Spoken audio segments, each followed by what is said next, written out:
Hello, everyone, and welcome to Increasing Access and Flexibility to Higher Education through Digital Transformation across EMEA. Excuse me. This is the Times Higher Education webinar in partnership with D2L. My name is Alistair Lawrence. I'm a journalist at THE, and I'll be chairing today's discussion. Please note that a recording of today's discussion will be available on demand, along with a summary article on the Times Higher Education website, should you wish to revisit this discussion or share it on social media or with colleagues. And I'm delighted today to be joined by a panel of experts from academia and industry, who are Winard Espach, who's the Chief Operating Officer at Agri-Colleges, Samuel Tanner, who is Head of Online Learning at Nottingham-Trent University, and Stuart Watts, who is Vice President of EMEA at D2L. Those of you in the audience will be able to put questions to the panel today using the chat box provided. We will try to answer as many of these as possible during the closing 5 and 10 minutes of the webinar discussion. Also to add that today's discussion is partly informed by a recent global survey by D2L of more than 5,000 university staff. We'll mention some of its key findings as they relate to the points of discussion, and a full report of the survey, published as an ebook, will be sent to everyone in attendance post-event. To tell you a little bit more about the survey that D2L conducted, it was during this year, and it was given to respondents working in 11 specific job titles in various regions around the world. For the EMEA region, the survey included respondents from Belgium, the Netherlands, Luxembourg, South Africa, and the UK. The data included in this survey, as I said, is being published in an ebook and will inform some of the discussion points this morning. Before we start the main discussion, I'd like to hand over to Stuart at D2L, just so he can tell us a little bit about D2L's work with universities and how it's supporting the sector during a period of a lot of disruption and transition. Stuart? Thank you, Alistair. Yeah, so I'll keep this brief. For those who don't know who D2L are, we're a founder-led education and technology company based out of a little place called Kitchener-Waterloo in Ontario, Canada. I guess you could say we are one of the big four LMS companies alongside Moodle, Blackboard, and Instructure. Our Brightspace learning platform is in use at over 1,000 institutions and organizations globally, including many universities in Europe, Middle East, and Africa today. And we're very proud to have supported and be supporting our customer partners as they've embarked on their digital transformation journeys in more recent years. Whilst the LMS is by no means the only piece of technology central to digital transformation in the higher education space, it certainly plays a big part. And as we've seen from some of the data from the global survey that Alistair just alluded to, it's very much set to play an even bigger part moving forward, as it supports universities achieving goals around things like enhancing online provision, increased focus on blended learning, running online examinations, improving digital skills of staff and learners, etc. Just one thing that makes D2L maybe a little bit different to the other major LMS vendors, we have a rich heritage in the provision of world-class fully online learning. It's where we started as a business back in 1999 with the University of Guelph in Canada. And so we have been and are ready, willing, and able to support both existing and new partners in this digital transformation journey. And I'm really looking forward to listening to both Sam and Winand today as we discuss the importance of digital transformation in driving learner engagement and attainment, but also interested to hear their thoughts about some of the key challenges that we've all faced and are facing as we look to drive this change within the sector. Brilliant. Thank you very much, Stuart. So I'd like to begin by asking the panel, how can universities in the region better engage with students using digital tools? To give us some context from the survey, a key response was by having flexible ways to teach and engage with students and how important that's becoming for institutions. And this was something that had commonality across all of the regions in EMEA that was spoken to. So Sam, I don't know which one you'd like to respond first, but if you could perhaps tell us a little bit about your institutions and the tools that you've been using and how engagement of students is changing as a result of using them. Sam, would you like to go first? Yeah, thank you. So my name's Sam Tanner, I'm Head of Online Learning at NTU. Nottingham-Trent University has 35,000 students roughly, mostly full-time, mostly on campus in a normal year. Predominantly we focus on vocational courses, so undergraduate vocational or professional courses, setting students up for work in the future. Like many UK universities, we've had a vision for blended learning from a long-term standpoint built into our strategy. We have a line in the creating opportunities section that says we'll weave online and face-to-face provision seamlessly into all of our courses so that students can choose a route. So it's from a long-term perspective, it's been something that we've been looking at. I think in terms of how people can better engage with students using digital tools, I think the challenge that most of us are facing at the moment is where is online the most appropriate method to use to use teaching, and where is the campus or the face-to-face elements. So I think for us, particularly looking at what the strengths of online learning are, anytime, anywhere access, so that asynchronous piece, interactive learning with instant feedback, being able to chunk learning into smaller bite-size elements, and then also the kind of control over the sequence of learning. So whether students do it in the sequence that's been laid out by the academic, or whether it's being done based on what their needs are. So I think that's the big challenge we've got at the moment, and making sure that we can build active and collaborative learning in there, and where is face-to-face the important part there for the collaboration, and how can we then create some kind of level of equivalency when we're trying to do it online to increase flexibility. So I'll leave it there, and we'll carry on with some of the other questions. All right, thank you, Sam. So when can you tell us a little bit about how this is being applied at agri-colleges, and in particular, sort of the point that Sam made about finding where it's most appropriate to embed online learning? Hi, Sam Bernard-Esbach, CEO of Agri-Colleges International. And I think we were in the fortunate position before COVID that we already started in a 100% digital environment, online environment in 2018. We started building our first courses in 2016 with D2L. And we were very fortunate that when COVID struck, we knew the market, we knew what the market wanted. We knew what we could do to achieve our goals. And believe me, it wasn't an easy task, because the African environment, for anyone that's on the call from Africa will understand the digital divide, the lack of technology, the lack of technological skills. Everything that goes into that is part of what we had to face back in 2018 when we implemented our first courses. And for us, the key was that we had to make it fun. It couldn't just be the academic approach. We had to back up our coursework with quality education and quality academic material, but we had to make it collaborative. We had to make it engaging, interactive. We had to bring in quite a bit of group work and discussion forums, which is something that is quite a bit of a lack in the. Sorry, we just had a power dip. Yeah, I hope you can still hear me. It's load shedding in South Africa.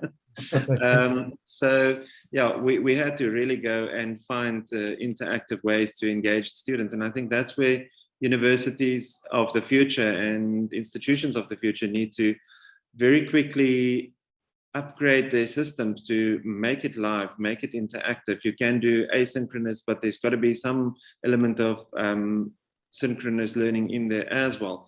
And I think it's just to engage the student market. You have to make sure that your coders, your academics all come on board with the philosophy of making education fun, because that's been our approach, and it's been very successful to date. And the group work and the discussion forums that you mentioned, was it relatively simple to set up those feedback loops? Was there an appetite from staff and students to get on board and talk that way? Definitely. I think that was something that we implemented from day one in our coursework, is that there's a discussion forum in every module, every unit, where the student has to go offline and go and do some research in his own environment for his specific crop in agriculture, or whatever the topic is. And then he has to come back and he's got to submit his findings. And the technology that we use through Brightspace made it so easy for them that they could literally do it on their phone, and they could then just sync their phone and the platform when they have Wi-Fi, because connectivity is also an issue in Africa, a major issue. And the data costs in Africa is probably the highest. South Africa is ridiculous. And we had to ensure that it could be a very easy way for the students to bring in their discussions onto the platform. They then have this forum where students can comment on their discussions. They could comment on other students' discussions. And what we're busy teaching now at the lecturers that's going to be training online moving forward, we brought in a big element where the facilitator is also trained to engage with the students and ensure that they engage with each other, that they comment on each other's posts, that they go and research further. And we even brought it in as a small percentage, and we had a bit of resistance in the beginning from the people we work with, saying that you can't really grade someone on their opinion. It's not so much grading them on their opinion, it's grading them on their participation in the discussion forum, because grouping them in a classroom of 25 students, that's our 25 to 30 is our maximum, to one facilitator. You have to, again, make it as easy as possible for the lecturer as well to engage with them.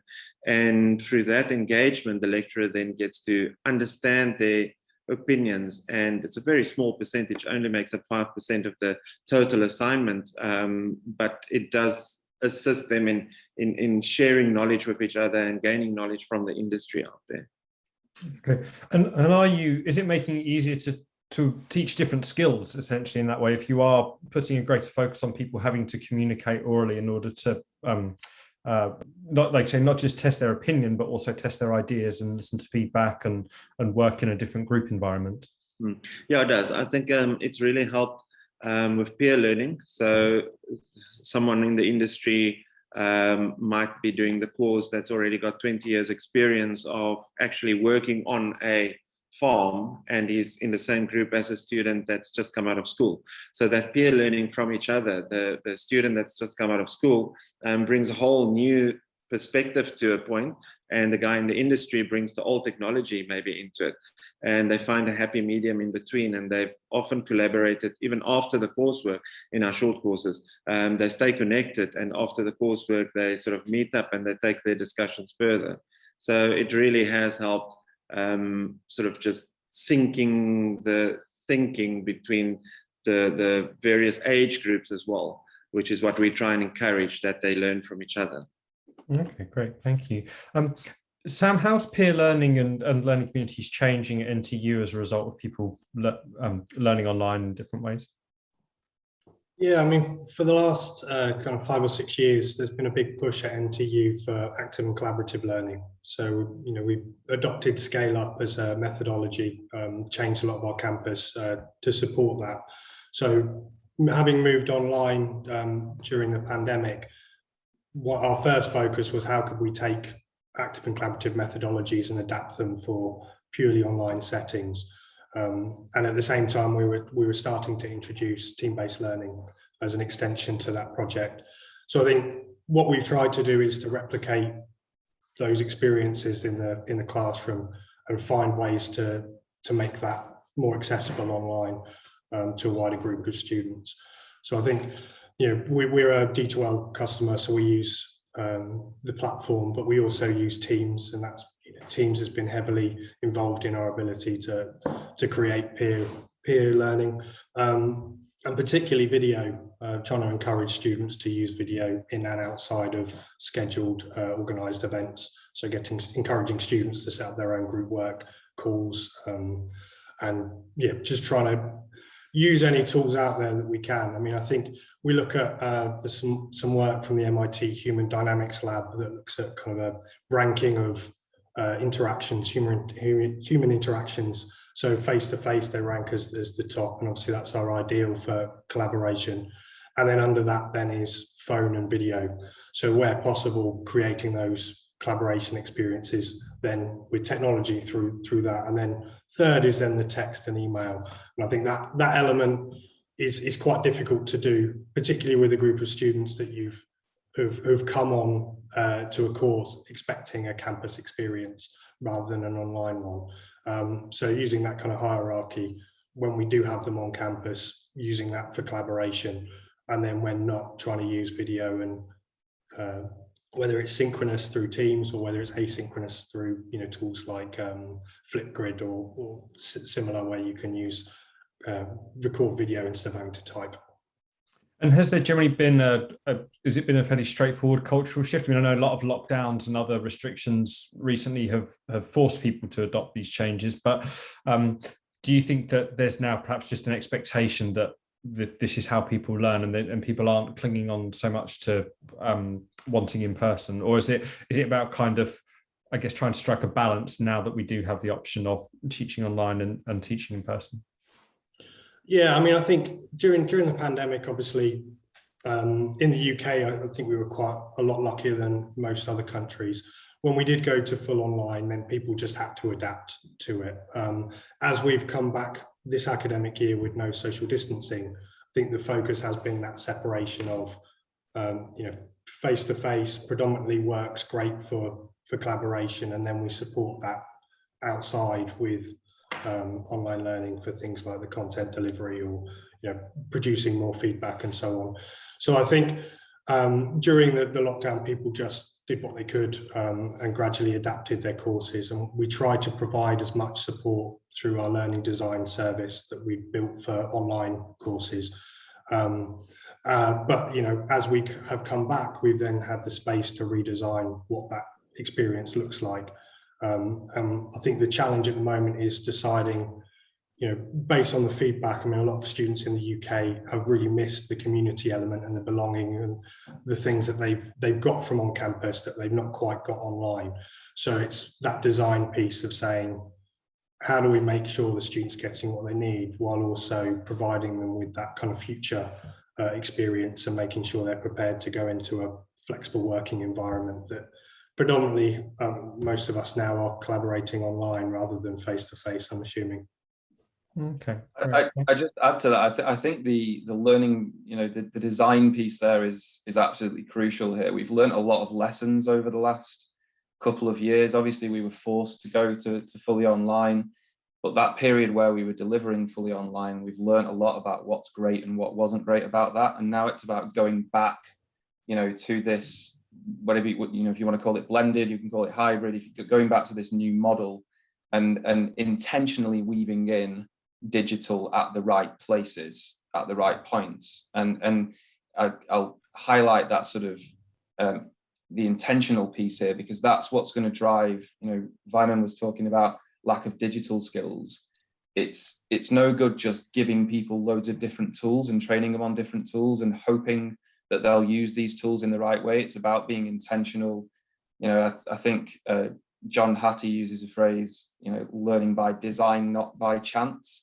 And I think you can apply that to this situation as well. It has to be intentional, the way that we go and weave these things into our learning now. Stuart, I had another question, which is to, again, if you could give us perhaps a view of the type of conversations you have with D2L's university partners, why is it increasingly important to support different types of learners this way? So we've touched on how the technology should be applied in the right way.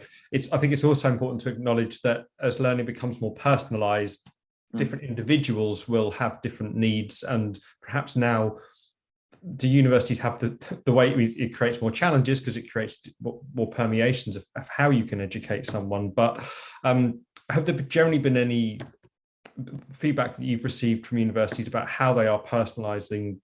They're trying to personalize different user journeys for different types of students. Yeah, look, I think different institutions do it in different ways. I think we all understand the need for personalization. The traditional student is no longer the traditional student. Different backgrounds, financial situations, life situations. Students require and expect flexibility at this point. But also, learners learn in different ways as well. Many learners get left behind because they don't want to put their hand up in class, for example. And we've seen that, over the period of the pandemic, digital has given them a way to go over things multiple times at their own pace, ask questions privately, that type of thing. So, you know, one of the key things is giving students choice. How do you want to learn? You know, some of us will choose to be front of class, others will want to go at their own pace and ask for help in a less public setting. And technology has, you know, and you know, certainly the conversations we're having with our customers are around how technology can support that type of thing as well. You know, you mentioned personalization there as well. I mean, I quite often ask myself, what is a personalized learning program? You know, it doesn't just mean choice. I alluded to choice there, but it's about, you know, engaging learners in a highly interactive process in which the learner themselves discover and reflect on, you know, what and how they've learned, their personal journey.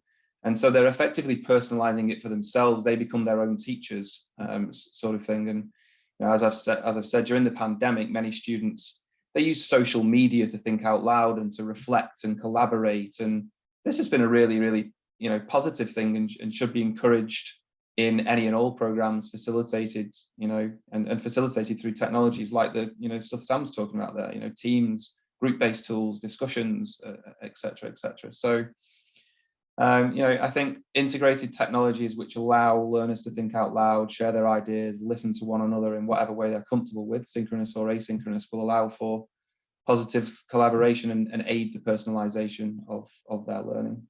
Brilliant, thanks, Stuart. I mean, to draw down on some of the research that's published in the ebook that D2L have released recently, widening participation was named as a priority across the entire EMEA region by all the leaders in the country surveyed. Also, there was noted across the region that greater flexibility is being demanded by learners, so it's important to meet that need as well. The other thing that came up as a key finding in the survey was that almost everyone surveyed are planning better provision for lifelong learners and adult learners. When you mentioned this previously when you were talking about the learning groups, the discussion groups that are being set up at agri-colleges, but do you think has there been a significant change already in the number of adult learners that you're bringing into the institution, and is that changing the way that you deliver online?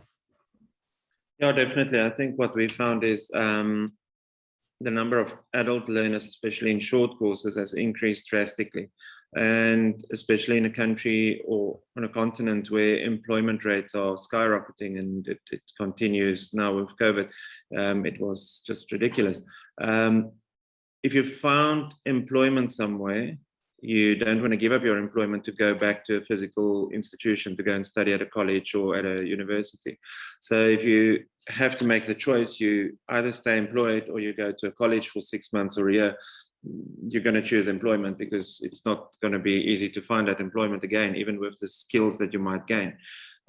So we find with online learning, it's created the opportunity for so many more people to stay employed and continue doing a short course or any study course in an online environment.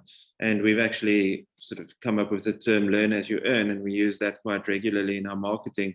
You can learn while you still continue earning. So you don't have to give up your job, you don't have to leave your employment. And it also plays into the hand of the farming community or the employer, because in the past they would find someone really worth employing, they employ them, they now find that this person can be upskilled, and to upskill him to a certain level, they have to send him off to a college. So now he's off to a college for a year and he is not actually on the farm contributing. So this has changed the way that the employer and the employee actually can now bridge that gap in attaining more skills. So definitely the adult market has grown, especially in the short courses, and that's something that we've adapted to focus more attention on.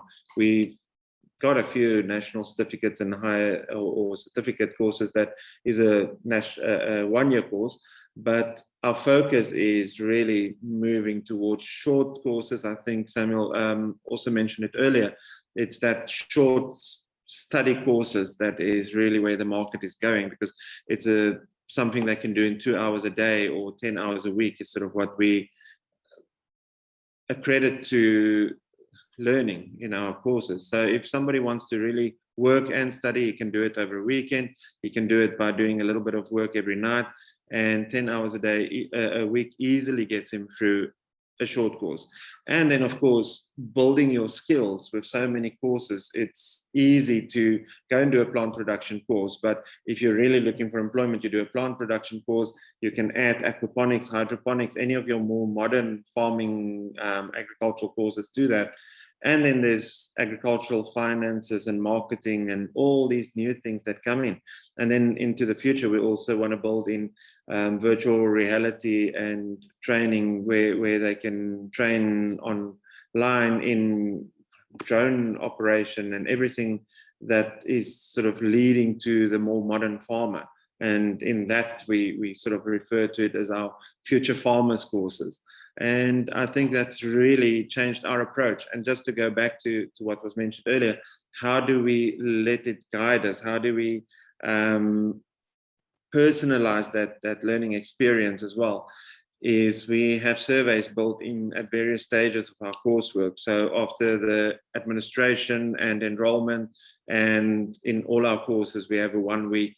If you're a first-time student with us, you have to do a 1 week training on how to study online, cyber safety and security, and how to use Google Suite. So all our students, as a first-time student, they have to go through that 1 week of upskilling themselves on the technological side first. And then after they've done that, they go on to their training course. And with these additional skills that they're gaining, they just become lifelong learners. And then in the surveys, we have a survey after the 1 week training and the first module, and then one at the end of the course again. And from those surveys, we then go, and that's what makes it so nice in the online environment. If I get a survey completed by a cohort of students today, when they finish their course, the next intake of students can be on Tuesday next week. By next week, Tuesday, I can adapt my course for the new intake based on the surveys and the outcome from the survey from the current cohort. So it's really flexible, it's really easy, and that's given us the flexibility to keep up with the market and what our market wants. Okay, great. Thank you very much. I mean, Sam, you have a more diverse cohort at NTU, so there are perhaps more different types of learners to manage. But how is the interaction with adult learners and lifelong learners changing for you? Yeah, so we're kind of 95%, 18 to 23-year-old undergraduate students, but our online provision is growing.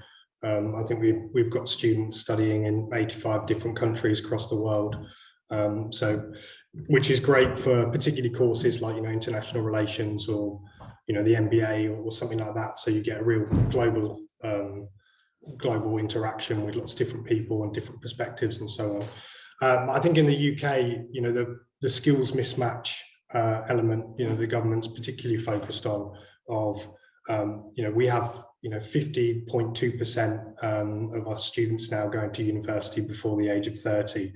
So most people are getting some level of higher skill, but there is that other 50% who need some level of higher skills to be able to compete in the job market or to be able to access the types of jobs that are appearing. Most people will be aware of the hollowing out of the career market, where middle income jobs are disappearing and they're becoming high income jobs as they become more computerized. So I think we're getting an increasing number of companies coming to us saying, can we either have closed cohorts or can we infill students into either individual modules, so things like our construction project management courses. We have lots of students who will go in and just take, say, the legal module or something and actually infill on campus. Or we've got lots of people coming in and saying, can you create bespoke courses for us on particular areas? But I think on the other side of it is obviously we're seeing a generation shift at the moment to Generation Z, who are very, very different even from, I'm a millennial for my sins. They have grown up without ever knowing a life without the internet, essentially, and particularly smartphones. And so their view of how to interact online is very different from ours, where they don't really see the distinction. So Generation Z now are 24, the oldest ones, but over the next kind of 5-10 years, that they will make up a large proportion of the job market. And so making sure that we're focusing on that alumni piece of how do we keep them developing throughout their careers is a key focus for us too, as the kind of changing demographic. And I think for those, it's incredibly diverse. In the UK, that group is much more diverse than, say, the millennial generation, both in ethnic and race and cultural backgrounds, but also in kind of their desire for what they want. They're much more focused on their identity, what that means to them, and self-expression. So the use of, say, YouTube, for instance, and creating videos to say, this is who I am. I think that is very different, and I think that's slowly going to come into our lifelong learners as well, and building that into our course and making sure that we can get those groups interacting with the older generations who are maybe slightly further along in their career, and making sure that they can create products for people that are coming up is really important. I think the other point that's really interesting on it as well is there's a huge focus in the UK, at least, on kind of success for all, or making sure all students that start a course finish it. And I think, so when I went to university, there was a natural attrition rate, if you like, and there was an expectation that some people, it just wasn't going to be right for them and they would leave. Whereas I think now there's a much more focus on, if someone starts, what can the university do to try and help them succeed and give them every opportunity, focusing on what their context is, what their additional needs might be, the disabilities that they might have, and then making sure that we can put things in place to make sure those learners are capable of achieving what they're able to. Okay, great, thank you. I mean, to that point, Stuart, I was wondering, as a platform provider, how much does things like different user habits and different forms of technology becoming sort of the main ones that learners use when they're absorbing information, how much does that have to be factored in when you're providing a platform for learners? So it's, like I say, it's not just, 20 years ago you would build something that would be used on a computer. Now it has to be something that can be used across devices and by people with different levels of digital literacy. Oh, I think you're on mute. Sorry. Apologies. Yeah, it's huge. It's a big part of the process of building our platform. We focused very heavily over the last 3 or 4 years on being a mobile first platform to make sure that whatever we build it once and it's available across whatever device you're using. And even in places like South Africa, where we know that learners don't have the latest devices, as long as they have access to a web browser, they can access our learning platform. So, the mobile piece is absolutely fundamental to it. And, we're also heavily focused and have been on supporting learners in their personal journey, to go back to the personalization point, that Sam was mentioning there. We are big believers that, one size fits all doesn't work. And that there has to be an element of personalization, and that technology should support that personalization to allow all learners, irrespective of background and where they've come from, to achieve their potential. And I could sit here and talk for days about the features and things like that of the platform, but I don't want to do that. I just think it's important to note that technology suppliers have a mandate to actually solve these problems and make sure that we are allowing all learners to reach their potential. Okay, great, thanks. I think Sam made an interesting point about retention and how attitudes towards that are changing now, perhaps because of the increased monitoring universities can carry out via digital tools, but also just for the need for, the fundamental lifelong learning and the point that William made earlier about people needing to acquire knowledge through the course of their working life as well. So the old model of really just coming in and studying for 3 or 4 years is just being chipped away at, and soon will be, in a generation, looks like it will be completely erased and replaced with something different.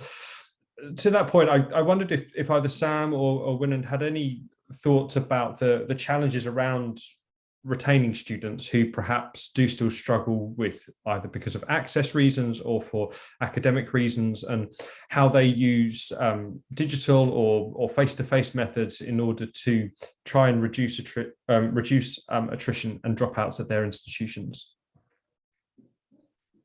I think for us on our side, we again, going back to our surveys, we recently drew a survey from 648 students, and we asked the question, how many of them would come back for another agroecologist course if they had the opportunity to do so. And it came up with 96.6%, which is a wonderful percentage.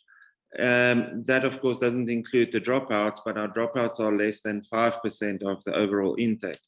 And I think the key to the success in that is making it interactive and engaging, but having the student support.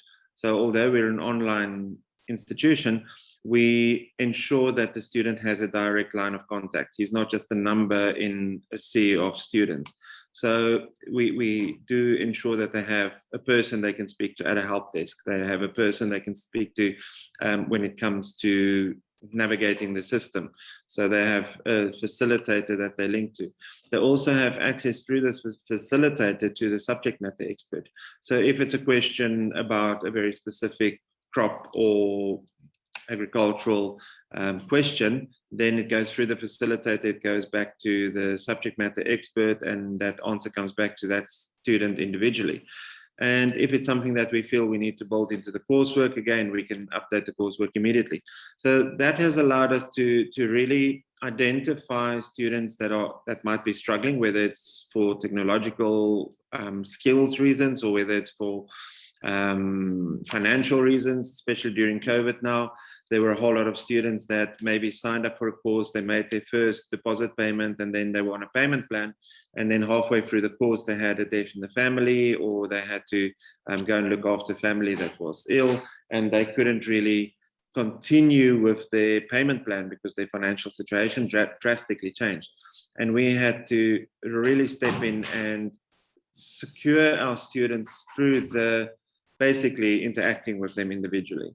So we had to personalize it a little bit in each situation, analyze it, take it back to the academic committee and say, this is the student's situation, how do we assist the student?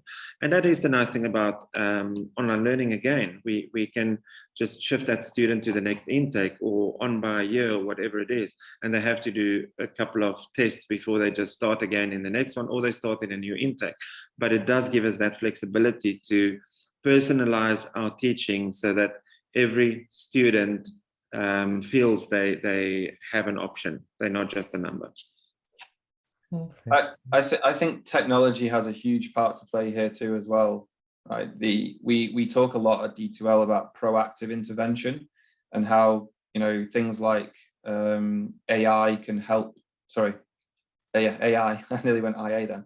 AI can help with that sort of thing. So, you know, platforms that can understand what's going on with a student's learning journey and proactively intervene through a personalized message to that student at the right time before they drop out is something that, you know, I don't think enough institutions make use of today, but should do. So there's, and the other thing is analytics. You know, learning analytics, and this came out in the survey actually, and I know we don't have a Benelux representative here, but something that came up high up on the list of types of technology to better support digital transformation was learning analytics. And this used to be a bit of a buzz phrase within a lot of universities. People, you know, like to talk about it and like to look at the tools, but actually data strategy and use of these tools was fairly low. One thing that we have seen, you know, a big change in over the last 18 months is universities actually getting to grips with data, you know, building a data strategy and making better use of the tools available to them to actually identify things like at-risk learners and prevent that sort of those dropouts, you know, ahead of time. So those are two key ways that I think technology can play a big part in supporting, you know. Okay. Can I just add to that quickly? Exactly that what Stuart was saying. We do use Brightspace and the technology behind Brightspace to draw reports on a daily basis for every student. So you very quickly pick up through the reporting systems that are built into the system. You can very quickly pick up if there's a student, and generally it takes a couple of days, not months, before you can see it.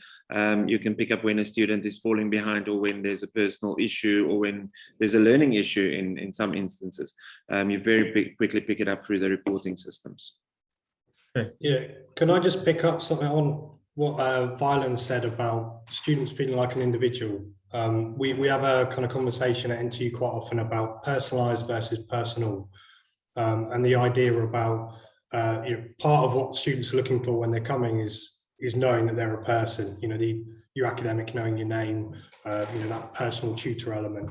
And I think at NTU we've invested quite heavily in data analytics over the last kind of 5 or 6 years, and we have a bespoke dashboard that tracks engagement based on a number of metrics like logins to the VLE, submissions, card swipes, use of the library.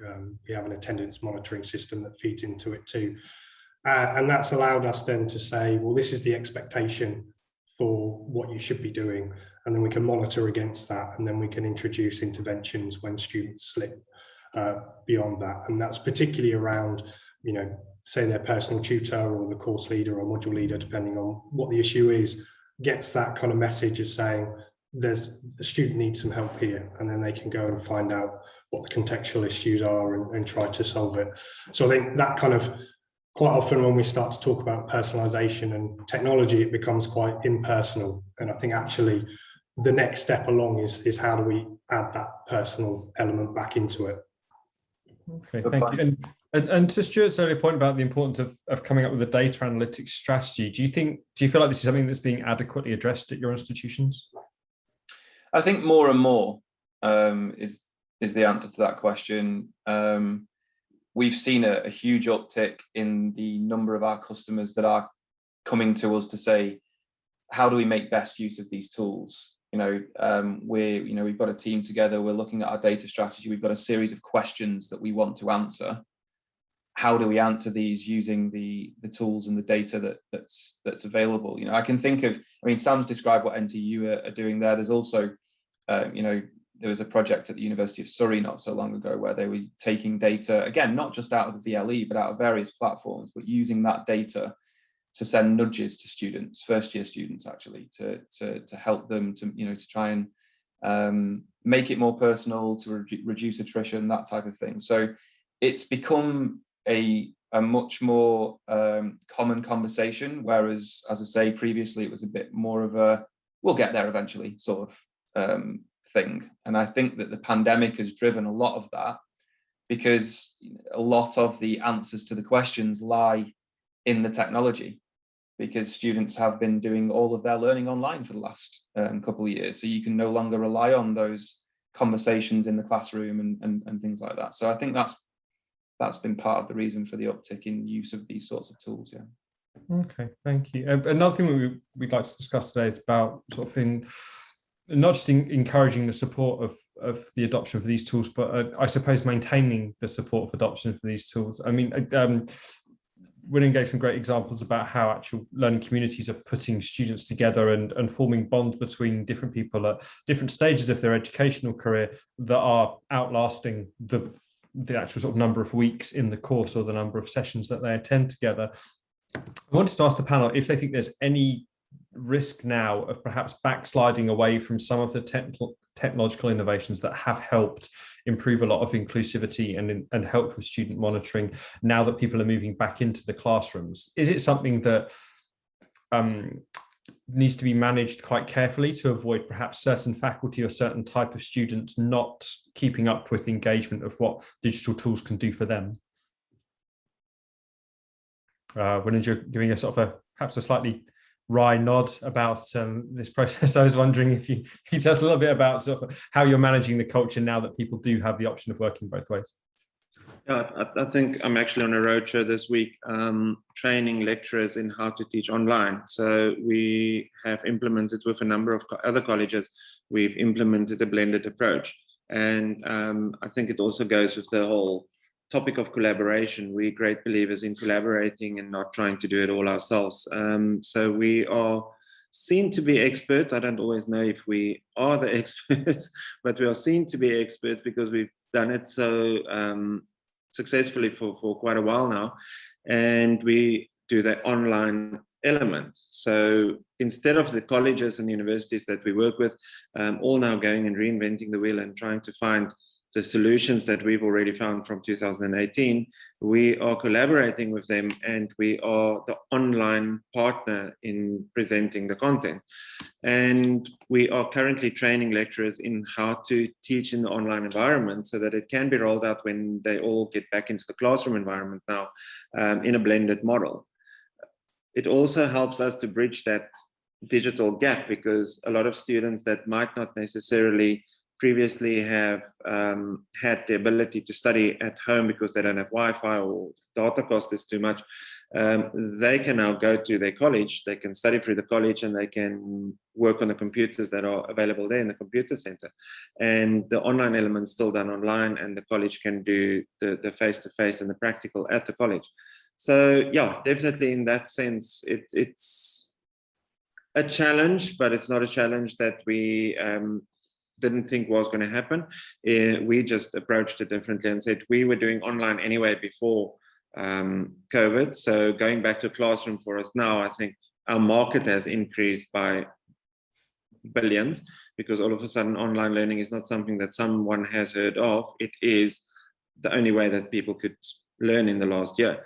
So for us, it has really given us a little bit of more of a platform to go to the next level for us. But we do believe that going back to the classroom needs to be incorporating online learning to a very large extent to allow the students still that freedom. And doing this roadshow now, speaking to the lecturers that we're training, there was a massive fear going back to 2018 when we first started talking to them about collaboration. There was a fear that the lecturers are going to, and the academics are going to lose their employment, because online is going to take over their positions. And all we're showing them now is that we are reskilling them so that they become the facilitator in the online environment. So it's giving them that security as well, and that makes it so much easier for them, because one of the things you were talking about earlier was the grading. It's automated grading. The biggest challenge for so many of these lecturers at these colleges that we're talking to are that they sit and physically grade till 1, 2 o'clock in the morning. And then it's basic multiple choice and true or false questions that they're grading. That's all automated. I mean, they were blown away when we showed them how to do a quiz, and within seconds after clicking submit, it was graded with feedback. There's nothing that they have to go and sit and do till 1 in the morning. So there's definitely a space. We need to go and find it. And we need to make sure that going back to face-to-face training is not the only option. Okay, great. Thank you very much.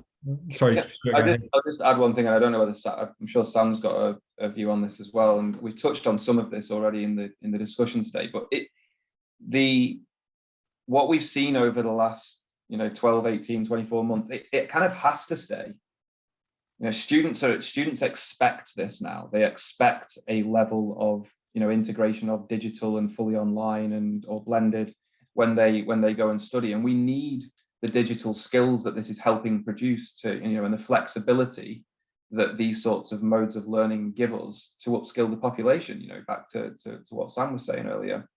And there are challenges to maintaining this. I've seen over the last couple of years a reticence to digitally transform in some institutions, and some institutions feel that reputation alone negates the need to actually move in this direction. Personally, I think that's a mistake. And a lot of institutions that I talk to also believe that, but time will tell there. But I think leadership is key here, within universities, but also at government level and at board level. We need to continue to take the great things that we've learned and build those in. The key point for me is one I made earlier, which is about design. We have to look at how we design learning to intentionally weave in the right parts of, the right stuff that we've learned and the good stuff that digital brings. And that's going to be the biggest challenge, because it's very easy now to take a big deep breath and say, students are back on campus, So I think all of those things are worth thinking about. Okay. I have a slightly different opinion that I think we moved so far and so fast over the last kind of 18 months or so that there will naturally be a kind of trough of disillusionment, if you like, And I think student expectation, particularly for that undergrad 18 to 23-year-old cohort, they missed the community, they missed the experience, they missed some of the structure, because obviously, to move a whole university online straight away is pretty difficult. So I think this academic year, there is an element of, how can we make sure that those people get back to that experience? Yeah. And I think the really interesting piece is what we do for next year, about that learning design side. And Stuart and I, we've been building learning design capacity at NTU quite heavily, and there's some questions around consistency. And I think one of the key things there is about defining quality. So saying this is what good looks like. And part of that is looking at external elements and at research. So things like Quality Matters, or, pulling together research that we do ourselves, but also the emerging ideas that come out from different courses within our institution. I know John Hattie, I was at a conference with him a while ago, and he was saying, that's the place to start for what good looks like, is the really great practice within your institution. Yeah. And I think the other two elements of that are the technology has to support it. It has to be easy. I think there's been huge moves over the last year or two. Teams is infinitely better. Online meetings before lockdown were horrific. It was really difficult. And, bringing in the breakout rooms and all the additional little settings, D2L, all these companies are all on continuous release. So every month we can get an update based on what the challenges we're having. And then there's the support element. And I think learning design long-term will be the real key to that, of making sure that there's structure in place to support people, not specifically on just digital skills, but that digital academic practice. And what we're trying to achieve, how can we reach that quality definition with the technology we have, and create really interesting learning experiences. Yeah, I don't disagree with any of that, actually, Sam. You say it's a different opinion. I think everybody is due a bit of a rest. I think the key thing is that we don't sort of spend the next year losing the things that we've learned. So it's about using this year to plan how to use those things, maybe. Yeah. All right, great. Thank you both. We're into the final 10 minutes now, so I'm going to try and summarize the questions that we've had from the audience over the past 50. Thank you all very much for posting your questions into the chat box. One of the questions that we've had asked several different ways is how do educators achieve consistency when they are delivering digital education, and what are the challenges around that? Does this speak to almost a balancing act with personalized student journeys, where on one hand you've got to be mindful of the different tools and the different modes of assessment and delivery rather that work for different educators, that work for different students, but at the same time also making sure that you have enough resource allocated so that all of the students get the kind of personalized attention that William was talking about and that Sam touched on as well?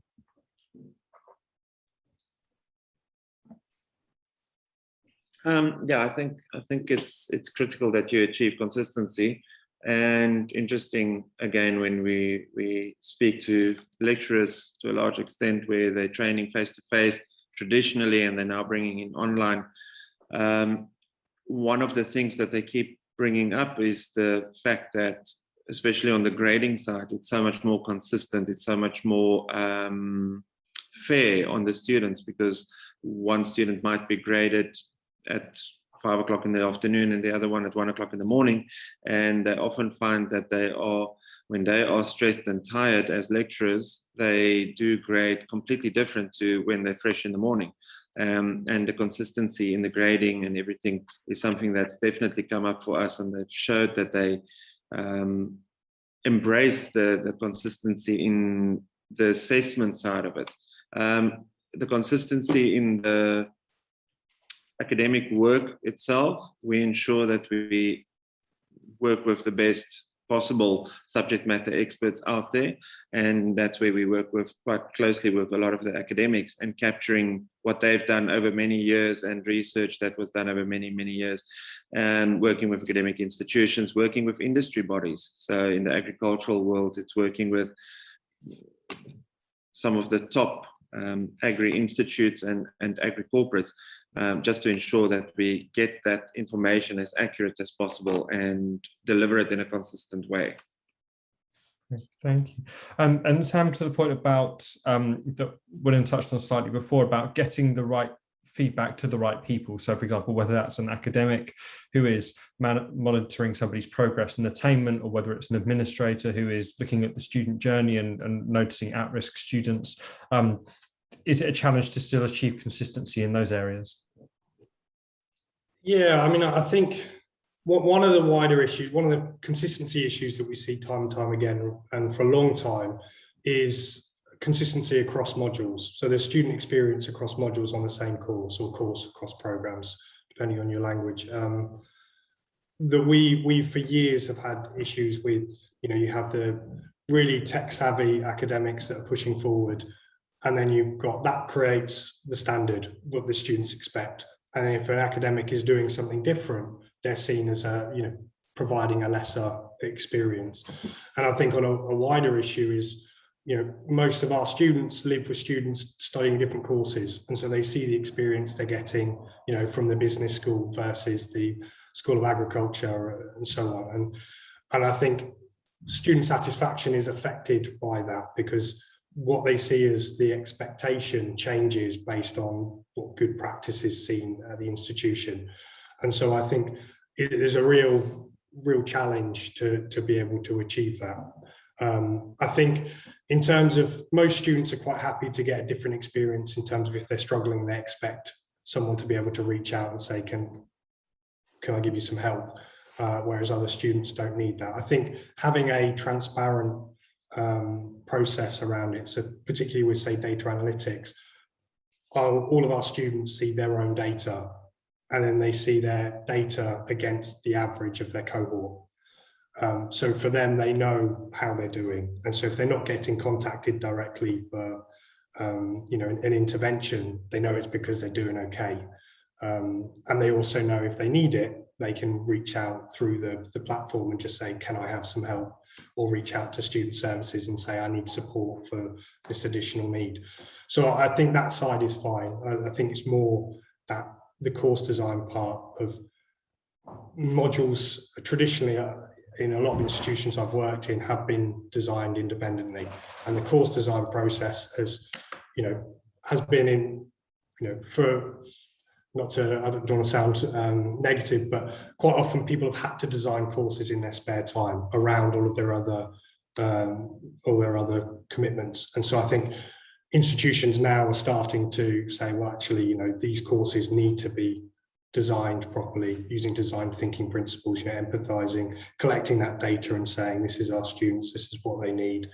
The different entry points, A-level versus BTEC, for instance, in the UK, those student types need different things, but what they need is to know what they're getting and why they're getting it.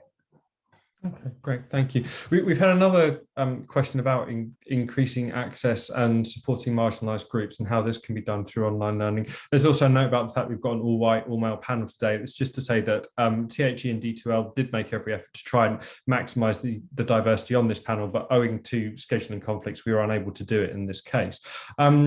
Stuart, to the point about increasing access and the data analytics that you spoke about earlier, is this something where this can be done to get greater breakdowns of student cohorts and perhaps to start looking at how universities can eliminate bias when they start to build curricula and programs? Well, I think it depends on what data you're storing. I don't think necessarily that's the sort of data that most institutions would keep in their LMS. If it were, then of course, having the tools we provide the tools to do those breakdowns and to use that data more effectively. But I think our focus as an organization is when we talk about access, is more around how do we make the platform accessible from anywhere, anytime, any place, by anyone, and how do we make sure that the platform is designed in such a way that we're supporting all of the necessary accessibility principles and rules and regulations. So yeah, from a technology perspective, that's kind of where we focus. Of course, the data, if the data is there, we provide the tools to allow you to slice and dice and understand that information at your institution, and then you can use that information to act on it. Yeah. Great, thank you.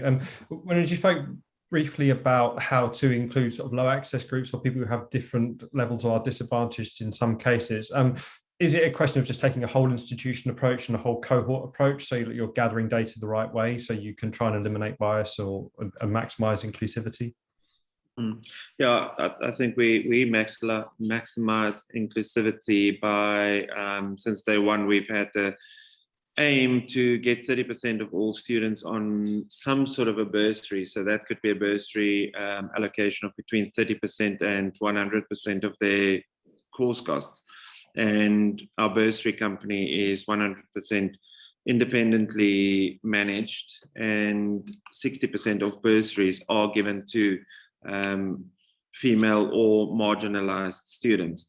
So through that, we do try and cater for that. We go for a full means assessment, and we're working closely with a number of institutions in gender mainstreaming and marginalized groups on how they can best benefit from online learning.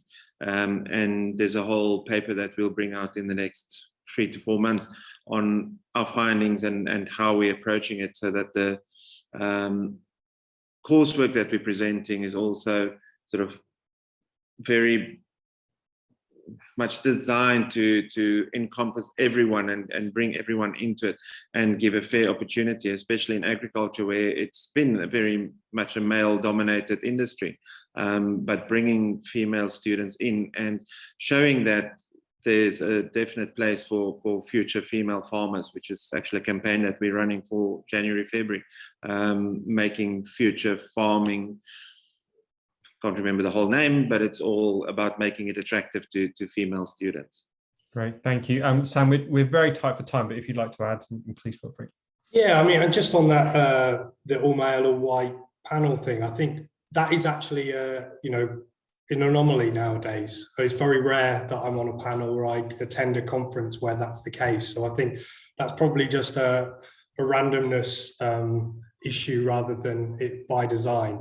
I think, particularly in learning design as a sector, it's heavily female driven. My team has got a gender split 50-50, not on purpose. We've designed our adverts to be gender neutral or attract as diverse a group as possible, and it just it has worked. But I think representation is incredibly important. My wife is Indian heritage. The idea about hidden curriculum is really important for her. When she was at university, she had to work extra hard because there were things that were built into English culture that were assumed in that course that she didn't know. She hadn't grown up with the same stories or the same background, and she had to do those extra things. And I think universities in the UK at least are getting really much better at identifying those elements of both representation, increasing the idea that if you are from any background, there's someone that's leading ahead and making that path that they want to go to, but also that having an international perspective or different perspectives, and knowing that you can, even if you're not from that group, you can empathize with them and understand the different challenges that people have. I think the sector is making a huge effort for that, and particularly the UK government is pushing very heavily from a regulation point of view for us to understand those gaps and to identify how to fix them and to narrow them. Great. I know we're kind of out of time here, Alistair. I just wanted to add on that point. So we have a slightly different challenge working for a technology company, where actually, we are actively always trying to get more women into D2L. And if I think about it from a sales perspective, women in sales, in technology sales, we just don't get the number of candidates that we do from the male population. But we're always actively trying to do things. We ran a webinar just a couple of weeks ago about women in sales, and some of our best female sales rep were actually leading that panel on a live webinar to try and get more interested in moving into the industry. So I think we're all doing what we can where that stuff is concerned. Absolutely. I mean, I think it's the UCL Institute of Education has published some quite interesting longitudinal studies talking about how if you can start leading with representation, it does break down a lot of barriers and just show people that they can belong in good environments. I'm afraid we really are going to have to wrap things up there, but thank you to everyone for joining us today, and thank you to Stuart, to Winand and Sam for sharing their insights over the course of the hour. The full report of D2L's survey of EMEA university leaders is published now as an ebook. There have been some links to it in the chat, but everyone will be sent a copy after this discussion. As I said, there'll also be an on-demand version of this discussion and a summary article of it published on the Times Higher website as well. So thank you all very much for joining us. Thank you to our panel, and we hope to be able to engage with you at future THE events. Thank you and goodbye.